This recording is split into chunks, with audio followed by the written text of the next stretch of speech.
Вітаю вас на криптовалютному сайті, який працює з 2016 року. Мене звати Віктор. Це відео не фінансова рекомендація. Всі рішення по криптоінвестуванню приймайте самостійно. Бажаю вам вдалих криптоінвестицій. Прогноз курсу біткоін на сьогодні, 31 березня 2023 рік. Вчорашній мій був прогноз невдалий. Серія невдалих вже 3. Але кому цікава статистика трейдингу, то дуже досвідчені трейдери 7 з 10 лотів виграють. В середньому це 6, а то буває і мінуса. Тому і морально не просто, коли ти гадаєш, що буде зростання, а ринок іде не туди. Тому трейдинг – це дуже непроста справа, бо вона пов'язана з грошми. Хто, наприклад, тільки думає починати, почніть з віртуальних варіантів.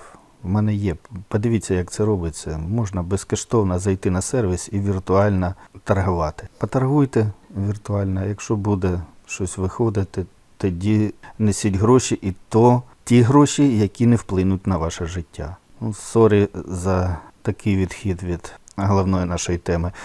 Тобто, чому я гадаю, що буде продовження зростання? Як завжди, йдемо на денний графік, де ми вчора розглядали оцей індикатор ковзаних ліній з 8 ліній. Бачите, який напрямок іде. Тому волнами я бачу все ж таки вихід наверх. Пишіть свої думки в коментарях. На відеоканалі до вчорашнього мого відео комент, що може курс ходить на 25,5. Дякую за вашу думку.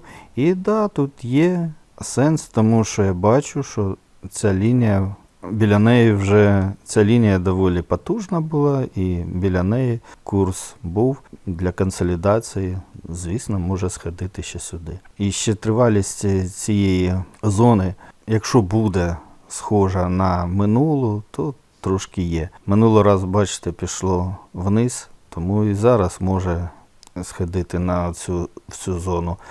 Але по напрямку EMA ми бачимо, що курс біткоін налаштований тільки на зростання. З домінації все практично так само. Я бачу так само зону, яка ще може продовжитись. Минулого разу була по тривалості така консолідація. Тобто домінація, якщо буде приблизно та сама конструкція, ще буде в цій зоні. USDT був на місці. Між альткоїнами і біткоїнами ще дуже велика прірва. Хоча напрямок вже змінюється, і біткоін стає в горизонтальну якусь таку позицію, а альткоїни ще йдуть наверх, і після перетинання цих ліній завершиться біткоін-сезон. Коли буде, ніхто не знає. Технічний аналіз. Вчора був strong buy, сьогодні простий buy. Ну все ж таки біткоін ще доволі активно скуповують. Ну а ми, як завжди, завтра зранку перевіримо моє припущення, пишіть свої думки. Ну і, звісно, головний прогноз. Російську Федерацію буде знищено разом з їх попами, які просто не повинні бути у Києво-Печерській лаврі. Це святиня України. Які московські попи? Гнать. І Україна розквітне в європейській родині. Не забуваємо донатити на ЗСУ. З вами був Віктор. До зустрічі.